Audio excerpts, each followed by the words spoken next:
안녕하세요 유튜브 형님들, 주정훈평가사입니다. 오늘은 제가 투자했던 물건에 대해서 복기를 해볼까 합니다.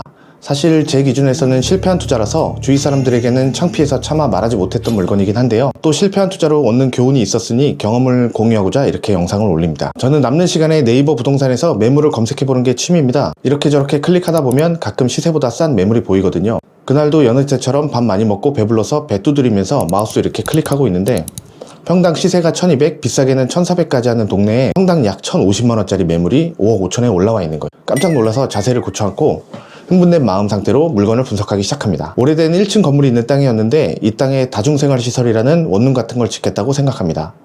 저는 본업은 감정평가사지만 두 번의 건물 신축 경험이 있기 때문에 건축물 가설계를 제가 할 수 있습니다. 나왔던 물건은 경기도 부천시 내동 22-8번지입니다. 1층 건물에 30평이고 앞쪽 15평은 카센터로 사용 중이었고 뒤쪽 15평은 주택으로 쓰고 있는 곳이었습니다. 이제 이 1층 건물을 철거하고 원룸 12개가 나오는 신축 건물을 건축할 계획을 세웁니다. 이 동네는 공업단지 사이에 낀 조용한 주택가예요. 공장에서 일하시는 분들이 많아서 주거 수요는 충분하리라고 봤습니다. 그리고 미래를 내다봤을 때도 부천 대장지구 예정지하고도 가까워서 인프라가 구축되고 나면 추후에 개발붐이 밀려 내려올 수도 있겠다라고 생각했습니다. 저는 좋은 부동산을 한번 사면 어지간하면 죽을 때까지 팔지 않고 월세 나오는 주머니를 모으자라고 생각하는 타입이거든요. 아무튼 이제 혼자 막 그림을 그려봤어요. 원룸 총 12개가 나오면 월 임대 수익이 620만원 정도 나오겠구나. 5억 5천의 토지를 사고 1층 건물을 철거한 다음 5억 7천 정도를 들여서 건축하면 수익률이 7%가 조금 넘는 건물을 지을 수 있겠다라고 판단합니다. 다 계산하고 나니까 저녁 10시가 좀 넘었길래 그날은 중개사님께 전화를 못하고 다음날 오전 10시쯤 전화를 합니다. 예, 수고하십니다. 네이버 부동산 올라와 있는 부천 내동의 5억 5천짜리 매물 보고 연락드렸습니다. 원래 있던 건물 철거하고 새 건물 신축할 예정인데 기존 임차인 명도가 가능할까요? 가능하답니다. 지금 뒤쪽이 건축물 대장상 주택으로 되어 있는데 잠금 전에 근린생활시설로 용도 변경이 가능할까요? 가능하답니다. 이거 왜 그러냐면 저는 부동산을 제가 법인사업체로 매입할 예정이기 때문에 그런데요, 법인으로 주택을 취득하면 중과세 규정이 있거든요. 그래서 근린생활시설로 매입해야 일반 세율로 매입할 수 있어서 그렇습니다. 아무튼 둘 다 가능하다고 하셔서 마지막 회심의 일격을 날립니다. 그러면 평당 1000만원까지 해서 5억 2천에 해주시면 지금 바로 계약금 넣겠습니다.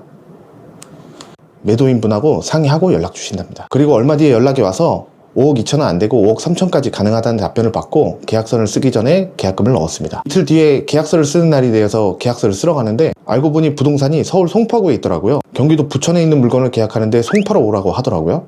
매도자분도 거기 계시다면서요. 가서 보니까 송파에 사시는 매도자분이 친구 공인중개사분께 이 금액에 팔아달라고 하신 것 같더라고요. 아마 그래서 시세보다 조금 싼 가격에 나와 있었던 것 같습니다. 계약 잘 하고 왔더니 문제는 그 다음에 터집니다. 계약을 하고 와서 저는 건물을 신축하기 위한 절차에 착수합니다.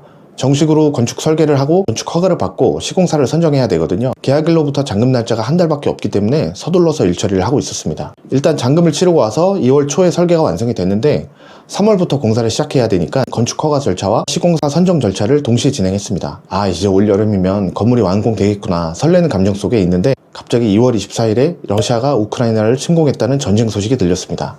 시공사에서 시멘트 수급 등의 문제로 기존에 냈던 견적보다 50% 상승이 될 것 같다고 하더라고요. 그렇게 되면 건물을 다 지어도 수익률이 5.5%까지 내려가서 건물을 다 지어도 들어간 돈 대비 차익을 볼 수가 없고 고생은 고생대로 하고 수익이 똔똔인 상황이 벌어지기 때문에 깊은 고민에 빠지기 시작합니다. 여기서 제가 잘못을 크게 느끼는 부분이 있었는데 그저 싸게 나온 물건에 눈이 돌아가서 너무 출구 전략을 세우지 않았구나 하는 깊은 고민에 빠지게 됩니다. 물론 제일 나쁜 놈은 푸틴입니다. 그래도 일이 벌어졌으니까 해결은 해야 하잖아요. 그래서 차선책으로 일단 다른 용도를 고민합니다. 첫 번째는 리모델링을 해서 4칸짜리 공유 주방으로 만드는 겁니다. 리모델링 비용은 4천만원 정도 들 것 같고 월세는 300만원 정도로 받을 수 있을 것으로 추정되니 일단 수익률은 6% 정도로 운영하고 있다가 전쟁이 종료되고 공사비가 정상화될 때까지 힘든 시기를 지날 수 있을 것 같습니다. 두 번째는 조사를 해보니 인근의 공장지대 외에 자그마한 사무실을 구하는 수요가 많아서 본인 소유 건물에서 사무실을 하고 싶은 분들에게 그냥 다시 매각하는 방안입니다. 일단 저는 싸게 샀으니 적당한 매수인만 구한다면 손해보지 않고 팔 수 있을 거라고 생각을 했습니다. 여기까지 고민하는데 또 2달이 걸렸습니다. Many months later. 그래서 6월 초에 고민을 끝내고 2가지 방안 중에 매각하는 방안을 선택하기로 마음먹었습니다. 공유주방은 이제 코로나가 끝나가는데 배달시켜 먹는 사람이 줄어들 거고 그러면 수익 악화가 돼서 또 변수가 생길 것 같았기 때문입니다. 목마른 사람이 우물을 판다고 물건 소개서를 스스로 만들어서 주변 부동산 거의 30군데에 문자 메시지를 돌립니다.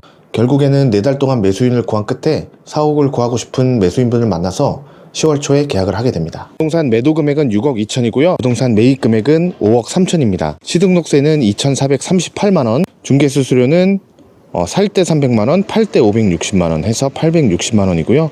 등기비는 100만원, 10개월간 은행이자는 1,470만원 지출했고요. 세전 수익으로는 4,132만원, 저는 법인으로 매수해서 세금 10%이기 때문에 세금 413만 2천원을 빼면 세후 수익으로는 3,118만 8천원이 남았습니다. 세후로 3,718만원 정도가 남아서 손해를 보진 않았습니다만, 제가 했던 다른 투자에 비해서 수익금이 좀 작고 무엇보다 너무 성급해서 스스로 급박해지는 결과를 초래했다는 점에서 굉장히 많이 반성하는 투자 물건이었고, 사실은 저 물건이 매도된 것도 순전히 운이 좋았다라고 해도 손색이 없기 때문에 어디 가서 자랑삼아 얘기도 못하는 실패한 투자라는 인식이 생겨서 저 스스로를 돌아보고 많이 겸손해지는 투자가 되었습니다. 여러분들은 제 미천한 경험을 발판 삼아서 물건을 구입하실 때 저처럼 싼 가격 혹은 내가 원하는 물건이라고 흥분해서 덜컥 계약하지 마시고 차분하게 출구 전략을 플랜 A, B, C 다양하게 짜셔서 제 경험과 같은 돌발 변수의 상황에 놓이지 않도록 성공한 투자하시길 기원하겠습니다. 오늘의 주감사의 현장 조사는 여기서 끝!